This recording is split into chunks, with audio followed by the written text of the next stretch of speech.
que você nunca viu acerca do crime do artigo 342 do Código Penal e informações que serão muito relevantes para a sua prova. Então fique atento ao longo desse tempo, a gente vai falar de coisas aqui muito importantes, jurisprudência atualizadíssima sobre o crime do artigo 342 do Código Penal. A gente passa então à redação do dispositivo, artigo 342, que diz: fazer afirmação falsa, ou negar, ou calar a verdade como testemunha, perito, contador, tradutor ou intérprete em processo judicial ou administrativo, inquérito policial ou em juízo arbitral. Pena reclusão de 2 a 4 anos e multa.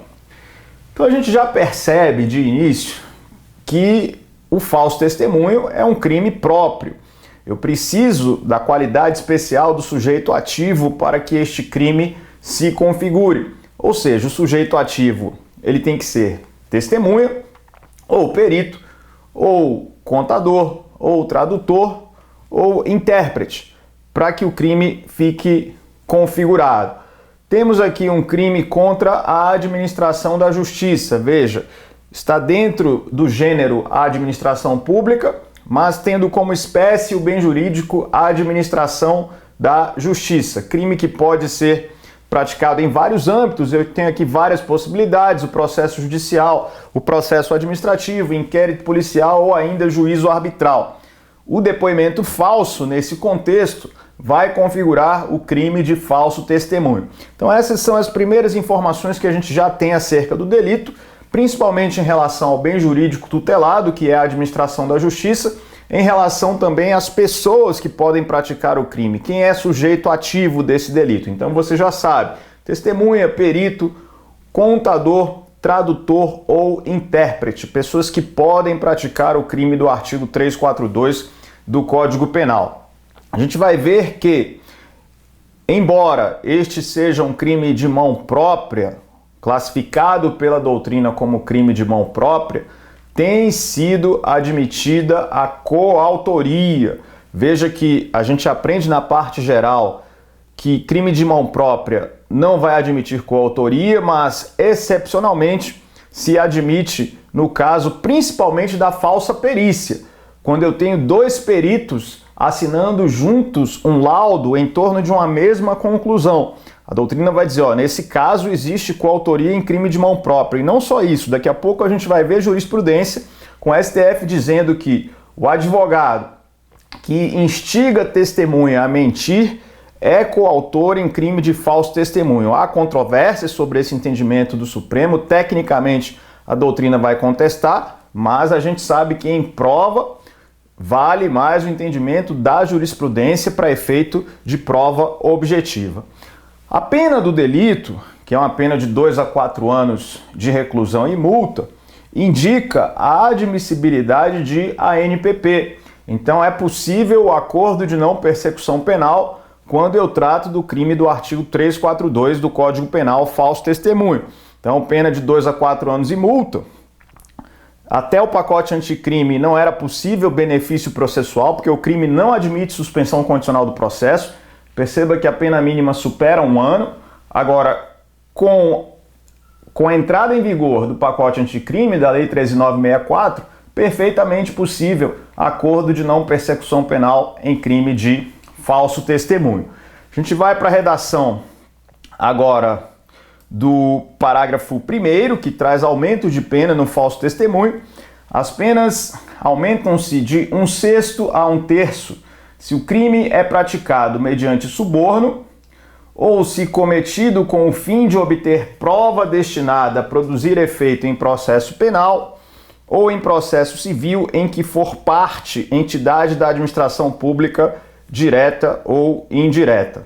Então veja que a administração da justiça ela é violada de uma forma mais intensa quando existe o suborno para a testemunha, para a prática do crime, ou seja, para mentir ou para calar a verdade ou para negar a verdade. Eu lembro a você que o falso testemunho pode ser praticado mediante ação ou omissão. A testemunha que cala a verdade também pratica falso testemunho, sendo que, além da questão do suborno, quando o falso testemunho é para a produção de prova em processo criminal, ou ainda quando eu tenha como parte a administração pública direta ou indireta, vai haver aumento de pena no delito de falso testemunho, conforme o parágrafo 1º. A gente vai considerar isso na terceira fase da dosimetria, ou seja, chegando na terceira fase, o juiz vai verificar as circunstâncias do caso concreto para aumentar a pena entre 1/6 a 1/3. Então, essa é a causa de aumento de pena que eu tenho para o falso testemunho. Mas eu quero lembrar para você o seguinte: a gente tem aqui uma causa de aumento em que se suborna a testemunha para que ela minta em juízo. Se isso acontecer, se ela receber alguma vantagem, não só a vantagem econômica não, tá? A doutrina vai dizer que até uma vantagem sexual pode estar configurada aqui. Agora, se a testemunha recebe essa vantagem para mentir, vai responder no falso testemunho majorado, tudo bem. A questão aqui é, e se tivermos um perito que é funcionário público e é subornado para fazer uma falsa perícia? Esse é que é o problema. Esse perito, por ser funcionário público e receber uma vantagem indevida, ele vai responder pelo falso testemunho majorado ou pelo crime de corrupção passiva. Doutrina amplamente majoritária, no sentido de que, em se tratando o perito de funcionário público, ou seja, um perito oficial, recebendo vantagem para elaborar um laudo falso, ele responde por corrupção passiva e não por falso testemunho majorado. Quem diz isso? Professor Jamil Chaim Alves, meu amigo, ele tem o posicionamento, que é o posicionamento majoritário, no sentido de que perito oficial que recebe suborno para elaborar laudo falso responde por corrupção passiva e não por falso testemunho majorado. Corrupção passiva, inclusive, que tem uma pena consideravelmente mais alta, uma pena de 2 a 12 anos de reclusão, diferente do falso testemunho, que tem uma pena de 2 a 4. Então você já compreendeu esse aspecto importante aí da majorante do falso testemunho. Eu tenho ainda no parágrafo 2º o seguinte, ó: o fato deixa de ser punível se, antes da sentença, no processo em que ocorreu o ilícito, o agente se retrata ou declara a verdade. Veja que o falso testemunho é uma das hipóteses legais que admite retratação como extinção da punibilidade. Isso precisa ocorrer até a sentença, leia-se sentença de 1º grau. Vinícius, se for uma ação penal originária, ou seja, o processo já começa na 2ª instância, aí, havendo a retratação até o acórdão, eu tenho extinção da punibilidade. Retratação, portanto, em crime de falso testemunho é causa extintiva da punibilidade, inclusive conforme a redação do artigo 107 do Código Penal. Extingue-se a punibilidade, inciso 6, pela retratação do agente nos casos em que a lei admite. Então, perfeitamente possível a retratação, mas lembre-se, para que essa retratação seja válida, eu preciso que ela ocorra no próprio processo em que houve o falso testemunho. Pode ser um processo de natureza civil ou criminal. A testemunha mentiu. Se ela resolve se retratar até a sentença, eu tenho possibilidade de extinção da punibilidade. Veja, não é se retratar já no processo do crime de falso testemunho instaurado. Não é no processo posterior do crime de falso testemunho. A retratação ela tem que ocorrer no próprio processo em que o falso testemunho ocorreu, tratando sobre outra questão, outra matéria em que a pessoa foi testemunha. Ali sim, se ela se retrata até a sentença, extingue-se a punibilidade. Agora, o autor de falso testemunho, uma vez denunciado e se tornando réu por falso testemunho, não é nesse processo criminal do falso testemunho que essa retratação extingue a punibilidade. Lá, se o indivíduo admite realmente que mentiu, ele vai ser beneficiado pela confissão espontânea como circunstância atenuante, mas não como retratação para efeito de extinção da punibilidade. Tome cuidado com essa diferença importante aí sobre a incidência da retratação. A gente agora começa a trabalhar com a jurisprudência e essa aula vai ser uma aula marcada pela jurisprudência do STF e do STJ. A gente já vê aí uma questão importante sobre o falso testemunho que eu trago para você na jurisprudência do STJ. Então, um julgado aí da 5ª turma que apareceu na sua tela. Penal, agravo regimental, no agravo em recurso especial, ofensa ao artigo 342 do Código Penal, súmula 7 do STJ, falso testemunho, crime formal, agravo regimental não provido.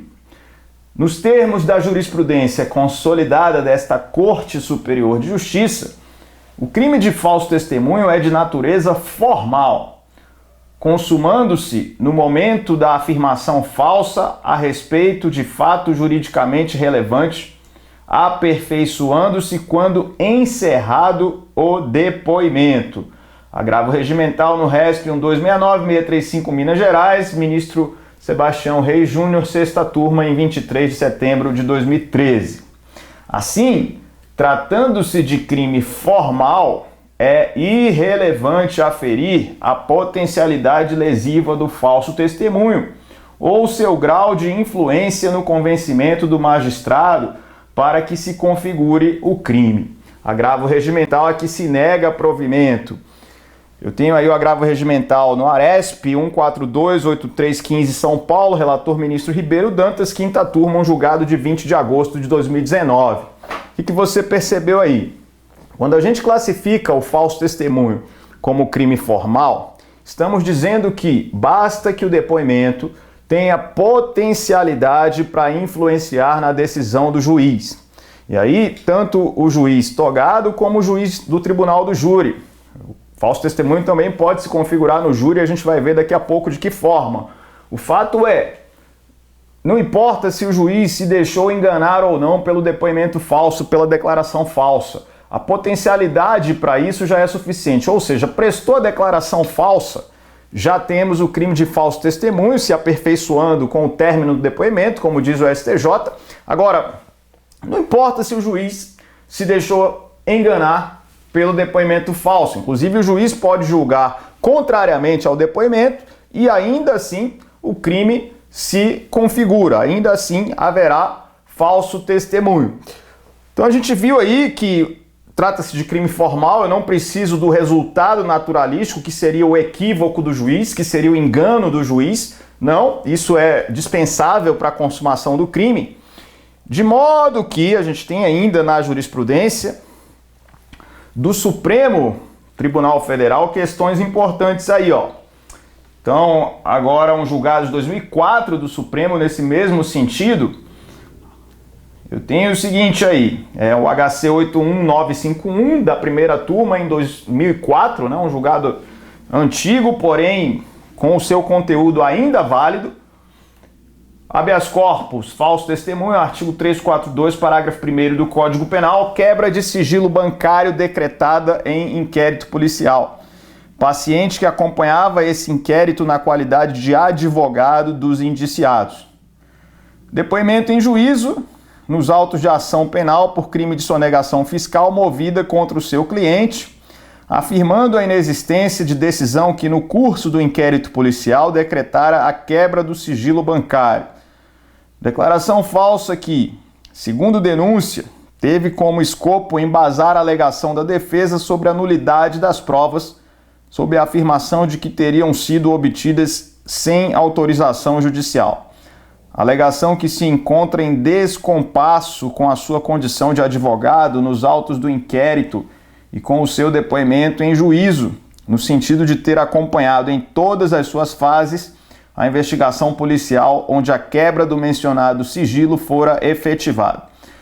Quanto ao desvalor da afirmação tida como falsa no deslinde da causa em que se deu o depoimento do paciente, é firme o entendimento deste Supremo Tribunal de que o crime de falso testemunho é de natureza formal e se consuma com a simples prestação do depoimento falso, sendo de todo irrelevante se influiu ou não no desfecho do processo. HC 73976, relator ministro Carlos Veloso, e ainda HC 58039, ministro Rafael Maia, RE 112.808, ministro Moreira Alves, habeas corpus indeferido.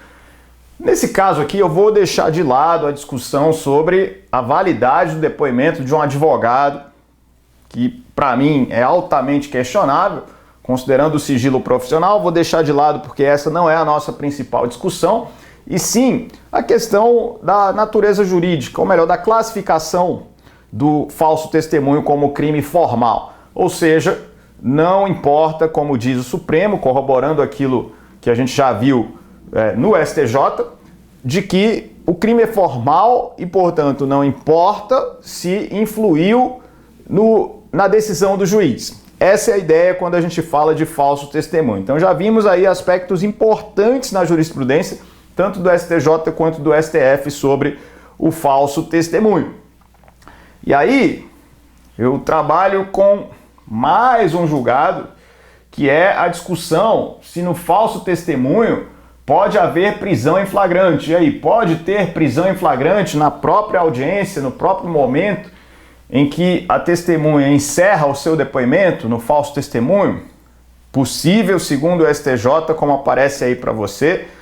Então, eu tenho aí o seguinte, falso testemunho como crime formal, é pacífico o entendimento desta Corte Superior, no sentido de que o crime de falso testemunho é de natureza formal, consumando-se no momento da afirmação falsa a respeito de fato juridicamente relevante, aperfeiçoando-se quando encerrado o depoimento, podendo inclusive a testemunha ser autuada em flagrante delito.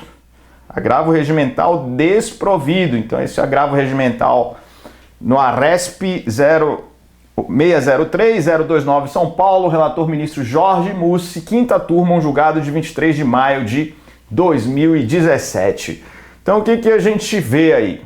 Embora na doutrina seja controvertida a questão da prisão em flagrante por falso testemunho, considerando que a testemunha pode se retratar até a sentença, eu tenho então corrente que vai dizer não ser possível o flagrante. No entanto, é possível, segundo o STJ, sim, que haja prisão em flagrante depois que aperfeiçoa-se o crime de falso testemunho com o término do depoimento. Ou seja, em tese, numa audiência, segundo o Superior Tribunal de Justiça, o juiz poderia, sim, dar voz de prisão em flagrante para a testemunha que mente, assim que ela terminar o seu depoimento. Agora, é bem verdade que o STJ não está autorizando aqui que o juiz dê voz de prisão em flagrante no momento da mentira, e sim encerrado o depoimento. Por quê? Porque dentro do mesmo ato, que é a prestação do depoimento, pode ser que a testemunha se retrate. Inclusive, é comum que as partes ali, MP, defesa, juiz, estejam ali naquele momento, ou então num processo civil mesmo, os advogados, estejam ali naquele momento questionando aquela pessoa sobre a própria veracidade de uma declaração dela, ainda durante o depoimento. Então, se a testemunha, ainda durante o depoimento, volta atrás e se retrata acerca daquilo que falou, não há que se falar aí em prisão em flagrante. Dentro do mesmo ato está tudo certo, a testemunha se retratou, está tudo certo. Ou seja, o juiz ele não deve prender em flagrante exatamente no momento em que a pessoa mentiu. Porém, deve advertir a testemunha no sentido de que aquilo a princípio pode ser uma mentira se ela deseja se retratar. Terminado o depoimento, se realmente ficar verificada a mentira, o STJ, de acordo com esse entendimento, considera possível a realização da prisão em flagrante. Tema controvertido na doutrina em razão da possibilidade posterior, mesmo posterior ao término do depoimento, a possibilidade de retratação. Mas o STJ admite a prisão em flagrante. Outro ponto importante aí na jurisprudência que é falso testemunho no tribunal do júri. Como é que funciona quando a testemunha mente no plenário do júri? O que deve ser feito? Eu já digo para você que o Código de Processo Penal prevê a necessidade de questionamento aos jurados sobre a existência do crime de falso testemunho. A gente vai aí para um julgado do STJ, eu vou ler só essa parte amarela, eu começo pela parte amarela, que está aí na sua tela. Tratando-se de processo afeto ao tribunal do júri, a arguição de falso testemunho cabe à parte interessada logo após sua ocorrência na sessão de julgamento, sendo imprescindível a manifestação dos jurados sobre o tema. Precedentes. As eventuais irregularidades ocorridas no curso de julgamento pelo tribunal do júri devem ser arguidas logo após sua ocorrência. Ainda se reconhecimento depende da comprovação de efetivo prejuízo. O reconhecimento depende da comprovação de efetivo prejuízo. Precedentes: agravo regimental desprovido, agravo regimental no ARESP 147-1065, relator ministro Joel Ilan Paciornik, quinta turma, um julgado de 15 de dezembro de 2020. O que acontece? No tribunal do júri, os próprios jurados é que devem avaliar a potencialidade de falsidade do depoimento, ou seja, se aquele depoimento foi falso.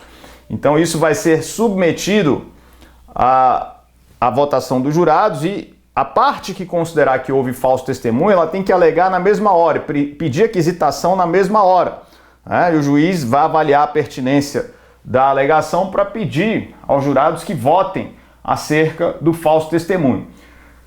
Então isso é o que vai acontecer no tribunal do júri. É preciso que os jurados se manifestem sobre o falso testemunho. Inclusive a gente tem aí uma condição de procedibilidade para a própria denúncia por falso testemunho posteriormente. Ou seja, o MP só vai poder oferecer a denúncia por falso testemunho em momento posterior se os jurados no tribunal do júri tiverem reconhecido a existência do crime de falso testemunho pela pessoa que prestou as declarações, né? Tendo como autor a pessoa que prestou as declarações. Eu vou ler aí para você o que está grifado de amarelo. Quando o falso testemunho ocorre no julgamento pelo tribunal do júri, é imperioso que o conselho de sentença se pronuncie expressamente sobre a questão por meio de quesito especial.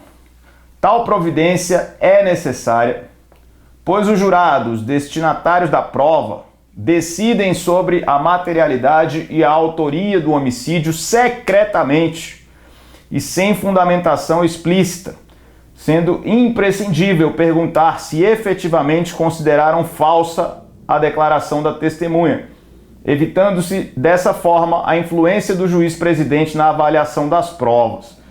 Desse modo, a resposta positiva ao quesito especial constitui verdadeira condição de procedibilidade da ação penal do crime de falso testemunho ocorrido no âmbito do tribunal do júri.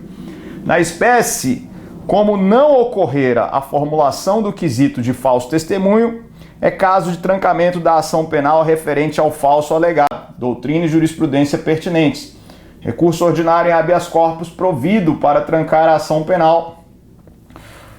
E tal, aí tem o número da ação, né? E isso foi no RHC 102.791, Minas Gerais, ministro Reinaldo Soares da Fonseca, quinta turma, em 11 de junho de 2019. O que você extrai desse julgado do STJ? Não deixa dúvida.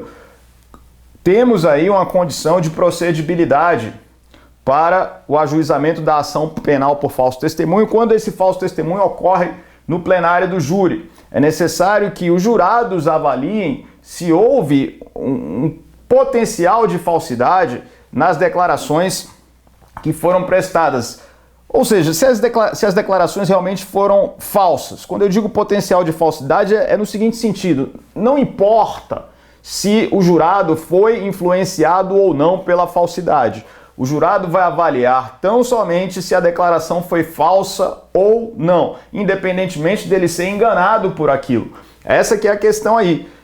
Para que essa testemunha responda posteriormente por falso testemunho, por ter prestado essas declarações no plenário do júri, como condição de procedibilidade, segundo o próprio STJ, é indispensável que os jurados respondam a quesito sobre a existência do crime de falso testemunho. Isso é muito, muito importante no âmbito do tribunal do júri. A gente passa adiante agora falando sobre a competência para o julgamento do falso testemunho quando ocorrido no âmbito da Justiça da União. O grande problema é que existem vários ramos da Justiça da União. E eu quero saber se, por exemplo, o falso testemunho ocorrido na Justiça do Trabalho, se ele vai para a Justiça Federal para ser julgado, já que a Justiça do Trabalho não tem jurisdição penal.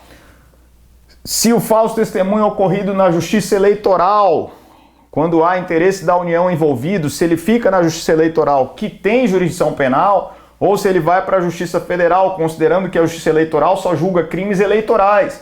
E o falso testemunho não é um crime eleitoral. Outra questão, se ocorrido o falso testemunho no âmbito da Justiça Militar, se ele fica na Justiça Militar para ser julgado ou se vai para a Justiça Federal, considerando que a Justiça Militar julga os crimes militares e o falso testemunho não é um crime militar. E ainda o falso testemunho ocorrido no âmbito do TJDFT, considerando que o TJDFT faz parte do Judiciário da União, porém tem ali uma natureza híbrida porque tem competência estadual. Se o falso testemunho no TJDFT, se ele vai para a Justiça Federal ou se ele fica no próprio TJDFT. É isso que a gente precisa avaliar. Então, agora a gente vai para o julgado do STJ, né? Eu tenho aí um conflito negativo de competência processual penal, crime de falso testemunho, conflitantes juízo de direito do Distrito Federal e dos territórios e juízo federal. Esse é o ponto, né?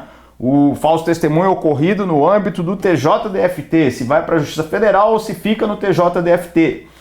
Crime cometido em causa que tramitava na Justiça do Distrito Federal e dos territórios, distinguishing que impede a aplicação da premissa que importou na edição da súmula 165 pelo Superior Tribunal de Justiça, a ausência de interesse da União, feito que não pode ser processado e julgado pela Justiça Comum Federal, conflito conhecido para declarar a competência do suscitado. Ao desenhar a participação, ou melhor, ao desenhar a partição de competências do Poder Judiciário da União, a Constituição da República dividiu em 5 ramos: Justiça Comum Federal, Justiça Eleitoral, Justiça do Trabalho, Justiça Militar e Justiça do Distrito Federal e dos Territórios. É certo que a terceira seção do Superior Tribunal de Justiça, ao editar a súmula número 165, segundo a qual compete à Justiça Federal processar e julgar crime de falso testemunho cometido no processo trabalhista, sem grifos no original, fundou-se em precedentes nos quais se afirmou que o crime de falso testemunho em depoimento prestado perante juiz do trabalho atenta contra a administração da Justiça Especializada da União. Conflito de competência 14508, São Paulo, relator ministro Anselmo Santiago, terceira sessão, julgado em 7 de dezembro de 1995, sem grifos no original. Embora tanto a Justiça do Trabalho quanto a do Distrito Federal e dos Territórios constituam o Poder Judiciário da União, há premissas diversas que impedem o reconhecimento da Justiça Comum Federal para julgar o crime de falso testemunho cometido em processo que tramitava no TJDFT. O Supremo Tribunal Federal, no julgamento da ação direta de inconstitucionalidade 3684, ocorrido em 11 de maio de 2020, concluiu, em definitivo, faltar à Justiça do Trabalho jurisdição penal. A situação relativamente à Justiça Eleitoral também é diversa. É certo que, em 1992, a terceira sessão do Superior Tribunal de Justiça proferiu acórdão no qual firmou a competência da Justiça Federal para julgar crime de falso testemunho praticado contra a administração daquela justiça especializada. Ministro José Dantas, julgado em 19 de março de 92. A terceira sessão do Superior Tribunal de Justiça, então, passou a reiterar esse entendimento no conflito de competência 106970, São Paulo, relator ministro Og Fernandes. Julgado em 14 de 10 de 2009, veja quantos julgados sucessivos ainda, ó. Ministro Marco Aurélio Belize em 24 de 4 de 2013, agora a gente passa para o grifo em amarelo, pela lógica da jurisprudência do STJ. Portanto, no caso de depoimento falso, constatado em causa no âmbito do Tribunal Regional Eleitoral do Distrito Federal, é da Justiça Federal a competência para processar e julgar tal delito. Essa orientação da terceira sessão do Superior Tribunal de Justiça foi ressaltada em decisões monocráticas do TSE.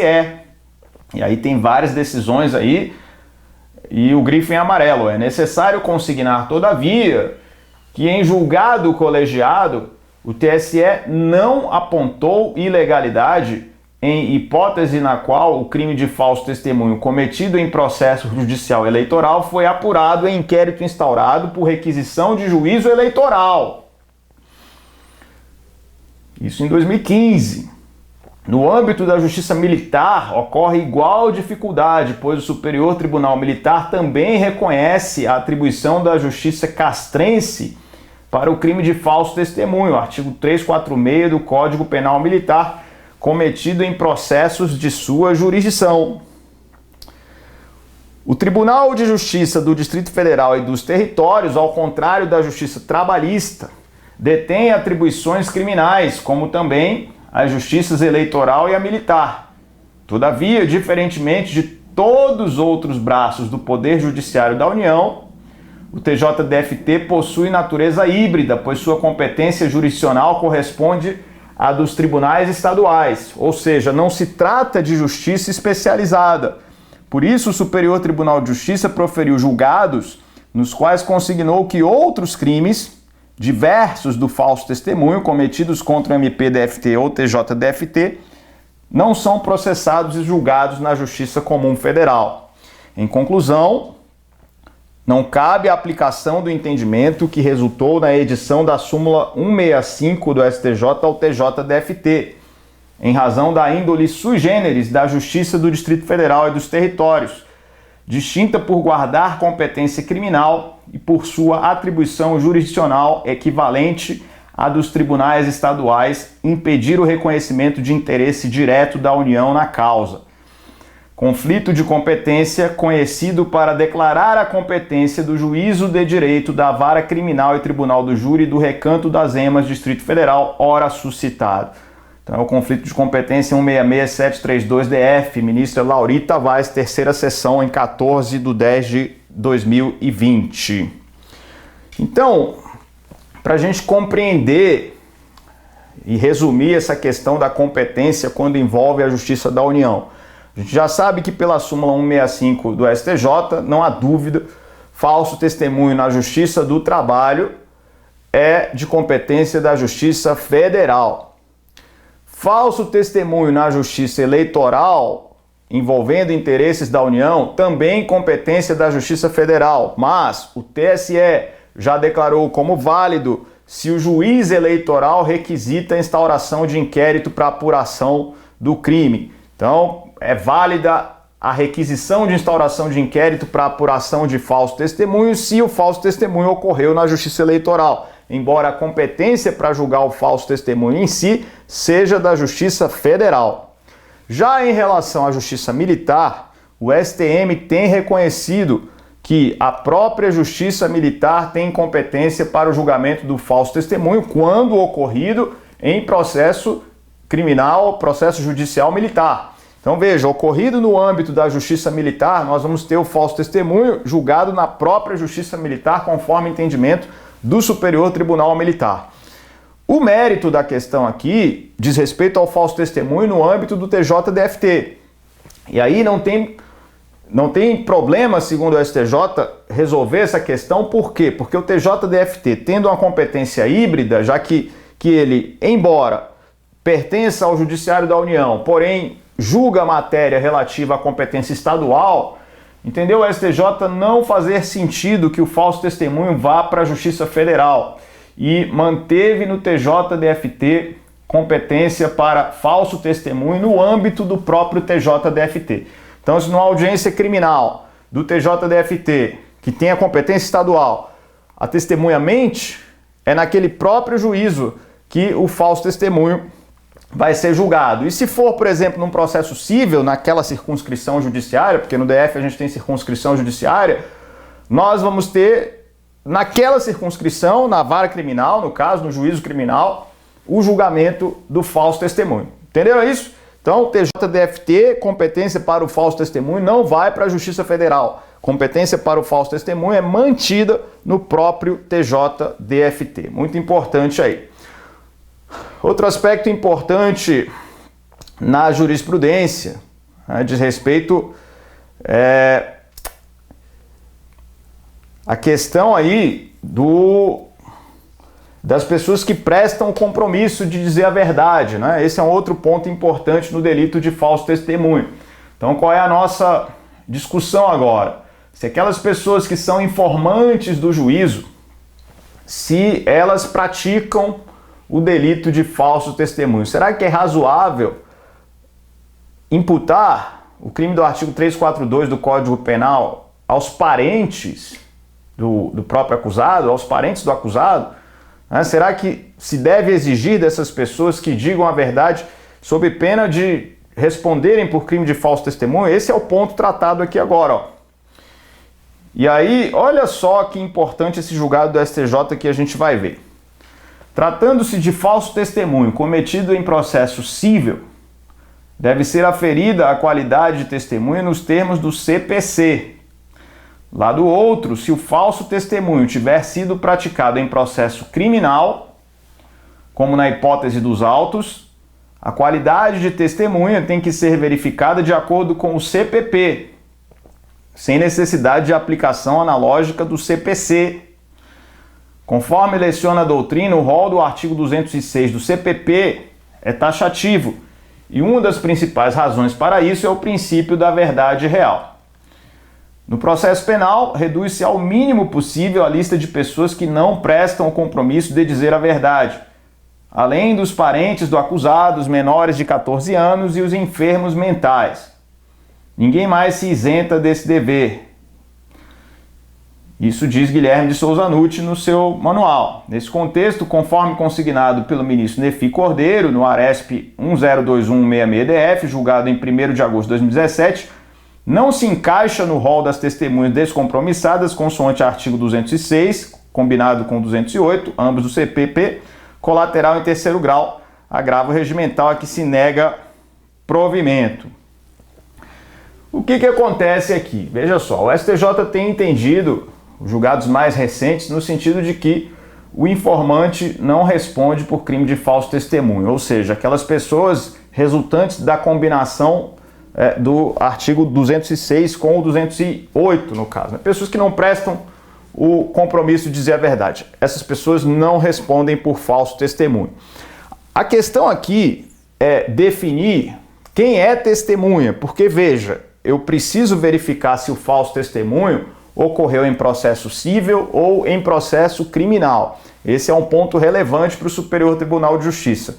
Se o falso testemunho ocorreu em processo cível, o conceito de testemunha para efeito de imputação do crime do artigo 342 vai ser de acordo com o que diz o CPC acerca de quem é testemunha. Já se o falso testemunho ocorre em processo criminal, para eu avaliar se quem falseou a verdade é testemunha ou não para a imputação do delito do artigo 342, eu preciso verificar o conceito de testemunha do CPP. Veja, o STJ veda que se use o CPC como referência para as testemunhas que prestam depoimento em processo criminal. Então, cada qual com seu cada qual.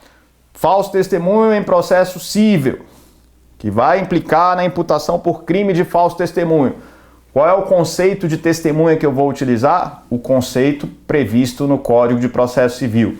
Falso testemunho em processo criminal. Qual é o conceito de testemunha que eu vou utilizar?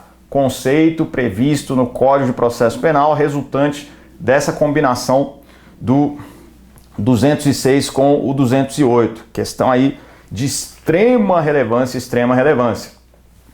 Aí, olha só,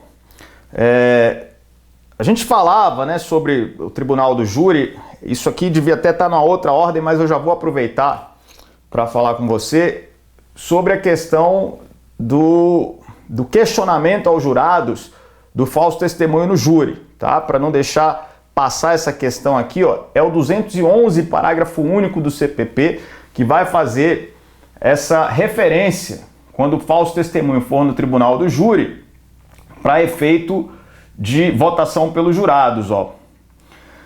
Eu tenho o artigo 211 do CPP, tá? Isso eu estou abrindo um parêntese sobre aquela questão do júri que a gente já comentou. Se o juiz, ao pronunciar sentença final, reconhecer que alguma testemunha fez afirmação falsa, calou ou negou a verdade, remeterá cópia do depoimento à autoridade policial para a instauração de inquérito.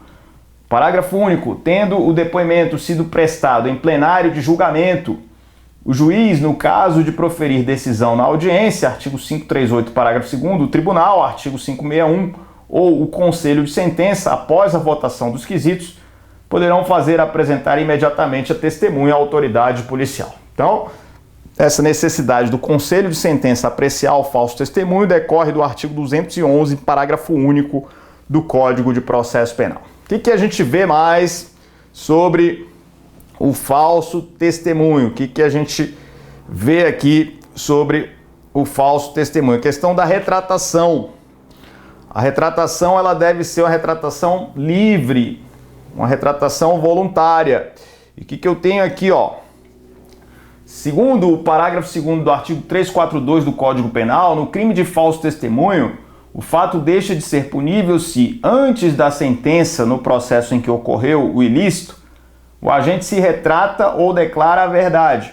No presente caso, não houve retratação no processo em que ocorrido o ilícito, a saber, o processo previdenciário, não podendo-se falar na presença de causa extintiva da punibilidade do agente. Não há qualquer previsão legal de intimação do acusado para se retratar, até porque esta deve ser voluntária, fruto da livre manifestação de vontade do agente. Agravo regimental não provido, agravo regimental no RESP 1803460 Santa Catarina, relator ministro Reinaldo Soares da Fonseca, 5ª turma, julgado de 7 de maio de 2019. Então, sobre a questão da retratação, a gente já viu retratação até a sentença, retratação esta que deve ser livre e voluntária, e deve ser no próprio processo em que ocorreu o falso testemunho. Se a testemunha reconhece a sua mentira já no processo em que responde por falso testemunho, eu tenho a circunstância atenuante da confissão espontânea, mas não posso considerar isso como retratação. A minha pergunta agora é a seguinte, ó, pergunta muito importante. O advogado que instiga a testemunha, ele responde como partícipe no crime de falso testemunho? Importante, porque acontece eventualmente de a testemunha ser orientada pelo advogado que atua na causa, para dizer isso ou aquilo, falseando a verdade, calando a verdade, enfim. Responde esse advogado por falso testemunho? Olha o que a gente tem na jurisprudência do Superior Tribunal de Justiça. Penal e processo penal, recurso em habeas corpus, crime de falso testemunho, ausência de reinquirição. Tema não analisado pela corte local, não oposição de embargos de declaração, supressão de instância, concurso de agentes, advogado denunciado como partícipe, possibilidade, precedentes, recurso em habeas corpus, parcialmente conhecido e nesta parte desprovido. O tribunal de origem não apreciou o fato de que não houve a reinquirição das testemunhas. O instrumento processual correto para se sanar eventual omissão são os embargos de declaração, os quais não foram opostos pelo recorrente. Ok. Assim, não tendo a corte local se manifestado sobre o tema, tem-se supressão de instância, o que inviabiliza o exame do tema pelo Superior Tribunal de Justiça. Aí vem o mérito da questão. A corte local assentou que os tribunais superiores têm entendimento pacificado no sentido de que advogado pode ser partícipe em crime de falso testemunho. De fato, é perfeitamente admissível, na modalidade de participação, o concurso de agentes. Nada impede, tecnicamente, que uma pessoa induza, instigue ou auxilie outra a mentir em juízo ou na polícia. Então, pegaram a citação do professor Guilherme de Souza Nucci, né? Um recurso em habeas corpus parcialmente conhecido e desprovido. nesta parte. RHC 106395, São Paulo, relator ministro Reinaldo Soares da Fonseca, quinta turma, em 26 de 3 de 2019. Então perceba que para o Superior Tribunal de Justiça existe sim participação do advogado em falso testemunho. Veja, embora o falso testemunho ele seja praticado por testemunha, por perito, por contador, tradutor e intérprete, ou seja, são essas 5 pessoas aí que configuram o sujeito ativo, a qualidade especial do sujeito ativo, a figura do advogado como instigador é possível no âmbito de uma participação em concurso de pessoas. Perfeitamente possível, segundo o Superior Tribunal de Justiça, o que tecnicamente está correto. O polêmico aí é que existe uma decisão do Supremo do ano de 2001 que diz que o advogado no falso testemunho é coautor do delito, o que contraria o entendimento da doutrina de que crime de mão própria não vai admitir coautoria. Mas o STF, contrariando o que eu diria quase ser um dogma doutrinário, de que crime de mão própria não admite coautoria, embora admita, em alguns casos, na falsa perícia, por exemplo, se eu tenho 2 peritos assinando um laudo num crime de mão própria, que é a falsa perícia, eu tenho coautoria. Agora, posso dizer que o advogado que instiga uma testemunha a mentir é coautor do delito? Para o Supremo, sim. 2001, a gente tem aí um julgado da segunda turma, no HC 75037, relator ministro Marco Aurélio, redator do acórdão ministro Maurício Corrêa, já falecido, diz aí na ementa o seguinte, ó, habeas corpus, coautoria atribuída a advogado em crime de falso testemunho, possibilidade. Advogado que instrui testemunha a apresentar falsa versão favorável à causa que patrocina, posterior comprovação de que o depoente sequer estava presente no local do evento. Entendimento desta corte de que é possível, em tese, atribuir a advogado a coautoria pelo crime de falso testemunho, habeas corpus conhecido e indeferido. Olha só que importante, o Supremo, embora falso testemunho seja crime de mão própria, o que dogmaticamente indica a impossibilidade de coautoria, o Supremo, contrariando o entendimento do STJ no sentido de que se trata de participação, que está de acordo com a doutrina, o Supremo dizendo, ó, é possível coautoria em crime de falso testemunho. Então, muito cuidado com essa divergência entre os tribunais superiores. Outra questão aí sobre o falso testemunho, questão de relevo, é a questão da pessoa que vai depor como testemunha, mas começa a ser inquirida sobre fatos que podem incriminá-la. Essa testemunha tem o direito de ficar em silêncio? Essa é uma discussão, inclusive, que no âmbito das CPIs ocorre muito. Testemunha que vai ser inquirida, a princípio como testemunha, né?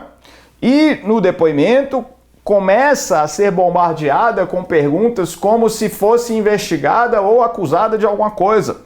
E aí, pode ficar calada essa pessoa? A gente vai para outro julgado importante. Eu vou ler aí a partir do número 2, tá? Onde você vê aí no slide o número 2, eu vou começar a leitura a partir daí.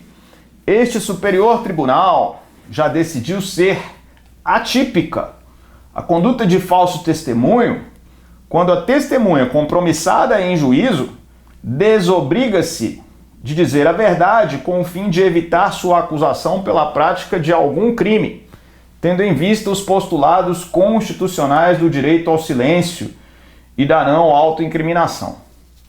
No caso, a imputação do crime de falso testemunho ao paciente decorre do fato de que ele, ao depor em juízo, fez afirmação diversa da prestada na fase extrajudicial, com o fim de ocultar o fato de ter ido ao ponto de tráfico para adquirir droga, ou seja, eximir-se do crime de posse de drogas para consumo pessoal, artigo 28 da Lei 11.343 de 2006. Recurso provido para, reconhecendo a atipicidade da conduta de falso testemunho imputada ao paciente, determinar o trancamento da ação penal. RHC 66908, São Paulo, relator ministro Sebastião Reis Júnior, sexta turma, um julgado de 10 de novembro de 2016. Então veja que nesse caso aqui, num processo em crime de tráfico de drogas, uma testemunha, ela, diferentemente do que disse no inquérito, quando ela disse que foi comprar a droga no ponto de droga, chega em juízo, a pessoa diz, não, eu não fui, buscando se eximir do delito do artigo 28 da Lei de Drogas. Entende o Superior Tribunal de Justiça que isso não configura falso testemunho, considerando o direito que a pessoa tem do silêncio, ou mesmo, né, na nossa legislação, vai ser atípica a conduta de mentir em sua própria defesa, quando existe o risco de imputação criminal. Esse é o ponto que a gente tem aqui. Agora, nessa mesma discussão, nesse mesmo ponto, eu tive aqui um caso diverso no Superior Tribunal de Justiça e nesse caso o falso testemunho foi considerado. Um caso muito parecido, mas a gente vai ver uma diferença sutil no exemplo que fez com que o STJ considerasse o falso testemunho. Olha o que aparece aí, ó. Olha o que aparece aí. Eu vou ler aí a partir do número 1, em que pese aos argumentos apresentados pelo agravante, o presente agravo regimental não merece provimento, devendo a decisão ser mantida por seus próprios fundamentos. Olha só. Como bem demonstrado na decisão agravada, é disso que a jurisprudência desta Corte tem se direcionado, no sentido de reconhecer a atipicidade da conduta em casos semelhantes ao dos autos, por considerar manifesta a ilegalidade quando o réu é acusado de falso testemunho por modificar o depoimento prestado na fase policial, com o intuito de se eximir do crime previsto no artigo 28 da Lei 11.343 de 2006, qual seja posse de drogas para consumo pessoal. Todavia, como já explicitado na decisão monocrática, não foi esse o intuito do paciente ao prestar depoimento contraditório, se esquivar da autoincriminação. Afinal, não negou a compra do entorpecente, apenas modificou o seu depoimento em relação à pessoa que lhe vendeu a droga. Sendo assim, não há como reconhecer a atipicidade da conduta para o presente caso. Agravo regimental desprovido. Agravo regimental no HC 351-788 Santa Catarina, relator ministro Joel Ilan Paciornik, 5ª turma, em 5 de outubro de 2017. Aqui a discussão, dentro do mesmo tópico, já traz um exemplo diferente. Qual é a situação aqui? Não é que o sujeito negou ter comprado a droga. Ele admitiu ter comprado a droga, porém, para livrar quem respondia por tráfico de drogas, ele disse que comprou a droga na mão de outra pessoa e não do acusado pelo tráfico. Entenderam aí? Então, nesse caso, o STJ considerou típica a conduta, considerou que houve falso testemunho, porque o sujeito, na verdade, ele não negou ter praticado o artigo 28. Ele apenas disse que não foi o acusado do 33 quem praticou o 33. E, considerando-se isso uma mentira, no caso concreto, o Superior Tribunal de Justiça não reconheceu a atipicidade do fato, ou seja, entendeu que houve crime de falso testemunho por parte dessa pessoa que admitiu comprar a droga, que admitiu a prática do 28 da Lei de Drogas. Olha só quanta coisa interessante a gente tem sobre o artigo 342 do Código Penal. E aí o que acontece? Outra pergunta aí. Vamos lá. Qual que é essa pergunta? Eu preciso da prolação da sentença no processo onde ocorreu o falso testemunho para que a testemunha seja denunciada criminalmente? Entenderam? Seja processada criminalmente? Eu preciso da sentença proferida num processo de falso testemunho para que a pessoa possa ser denunciada por falso testemunho em outro processo, agora num processo criminal por falso testemunho. Por que eu estou perguntando isso? Porque no processo onde foi dita a declaração falsa, essa testemunha pode se retratar até a sentença. Então a indagação é se esta sentença seria uma condição de procedibilidade para a instauração do processo por falso testemunho. Esse é o ponto. E aí, o que o STJ já decidiu? A gente lê aí o que está grifado de amarelo no número 2. A prolação de sentença no processo em que ocorreu o falso testemunho não é condição de procedibilidade da ação penal pelo referido delito contra a administração da justiça, ainda menos o trânsito em julgado. Habeas corpus não conhecido, HC 327-947, Rio Grande do Sul. Relator ministro Nefi Cordeiro, 6ª turma, um julgado de 28 de junho de 2016. Então, qual que é o ponto aqui? A pessoa, para ser processada por falso testemunho, eu não preciso da sentença prolatada no processo em que ocorreu o falso testemunho. Agora, o que a doutrina vai dizer? Para que ela seja condenada por falso testemunho no outro processo, no segundo processo, aí sim eu preciso da sentença, entenda? Para que ela seja condenada por falso testemunho nesse segundo processo, o de falso testemunho, eu preciso da sentença do primeiro processo, porque eu não posso ter uma condenação ainda com a possibilidade da testemunha se retratar no primeiro. Agora, eu já posso ter uma denúncia nesse segundo processo por falso testemunho sem que tenha havido a retratação no primeiro. O juiz, nesse segundo processo, só não vai poder condenar. Ele vai ter que suspender o processo enquanto a sentença de lá do primeiro não for prolatada. Compreenderam? Esse é o entendimento que vai prevalecer. E o falso testemunho na CPI? Como é que fica a questão do falso testemunho em comissão parlamentar de inquérito? A pessoa responde pelo 342 do Código Penal? Ou ela vai responder por outro crime, em outra lei? Porque qual que é o ponto? No 342 não há referência à comissão parlamentar de inquérito. Lá se fala de processo judicial, processo administrativo, investigação policial. Fala-se também juízo arbitral. Então o 342, conforme a gente vê aí, ele não vai fazer uma referência expressa à CPI. Esse que é o problema. Então a gente tem no 342, como diz aí, fazer afirmação falsa ou negar ou calar a verdade como testemunha, perito, contador, tradutor ou intérprete em processo judicial ou administrativo, inquérito policial ou em juízo arbitral. Pena reclusão de 2 a 4 anos e multa. E aí como fica a questão da CPI? Se for na CPI, o sujeito não responde pelo crime do artigo 342, mas ele responde por tipo penal específico, que é o crime do artigo 4º, inciso 2, da Lei 1579 de 52.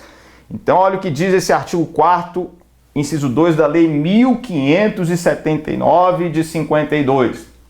Constitui crime fazer a afirmação falsa ou negar ou calar a verdade como testemunha, perito, tradutor ou intérprete perante a comissão parlamentar de inquérito. Pena a do artigo 342 do Código Penal. Veja que a pena é idêntica, mas o tipo penal é outro. Inclusive aqui eu tenho o que a doutrina chama de norma penal em branco às avessas ou ao revés, ou invertida, que é o seguinte: eu tenho aqui o preceito secundário, que é exatamente a pena do crime, necessitando do complemento lá do artigo 342 do Código Penal. Veja que o artigo 4º, inciso 2 da Lei 1579, ele não definiu a pena do crime. Eu preciso então ir ao artigo 342, tem lá a pena de 2 a 4, para poder definir o falso testemunho na CPI, a pena do falso testemunho na CPI. Compreendeu? Então, cuidado, não vai responder pelo 342 do Código Penal, mas responde por tipo penal específico.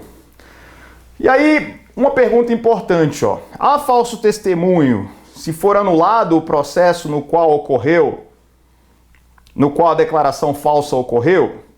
E aí, há falso testemunho se for anulado o processo no qual a declaração falsa ocorreu? O Supremo Tribunal Federal entende que não haverá falso testemunho nesse caso. Então eu tenho o seguinte aí no entendimento do Supremo: ação penal, falso testemunho, perda de objeto, Se o processo no qual teria restado configurado o falso testemunho foi fulminado pela conclusão de esbarrar no pressuposto negativo de desenvolvimento válido, que é a coisa julgada, descabe potencializar a natureza do crime de falso testemunho, formal para atender à sequência da persecução criminal. Então, cuidado, Supremo dizendo, se foi anulado o processo no qual ocorreu o falso testemunho, não cabe aqui falar em crime de falso testemunho, porque de fato o bem jurídico, a administração da justiça aí não sofreu violação em razão da nulidade do processo. E agora, para a gente fechar, eu quero saber o seguinte, sobre a competência para o falso testemunho no caso de depoimento por carta precatória. Veja que eu tenho o juízo deprecante e o juízo deprecado. E o depoimento é prestado no juízo deprecado. Eu quero saber se a fixação da competência territorial vai levar em conta o juiz que expediu a ordem, que expediu a carta precatória, ou o juiz que recebeu a ordem para o depoimento por carta precatória. Então a pergunta é, no falso testemunho em depoimento por carta precatória, a competência para o julgamento do fato, ou seja, do falso testemunho, é do juízo deprecante ou do juízo deprecado? E aí vem a jurisprudência, dizendo o seguinte, o Superior Tribunal de Justiça, firma-se a competência em regra pelo lugar em que o delito é consumado nos termos do artigo 70 da Lei Processual Penal. O crime de falso testemunho consuma-se com o encerramento do depoimento prestado pela testemunha, quando a mesma profere afirmação falsa, nega ou cala a verdade, razão pela qual, para a sua apuração, sobressai a competência do juízo do local onde foi prestado o depoimento, sendo irrelevante o fato de ter sido realizado por intermédio de carta precatória. Conflito conhecido para se declarar competente para o processamento e julgamento do feito, o juízo de direito da Terceira Vara de Registro de São Paulo suscitado. Conflito de competência 30309 Paraná, relator ministro Gilson Dipp, terceira sessão em 28 de novembro de 2001.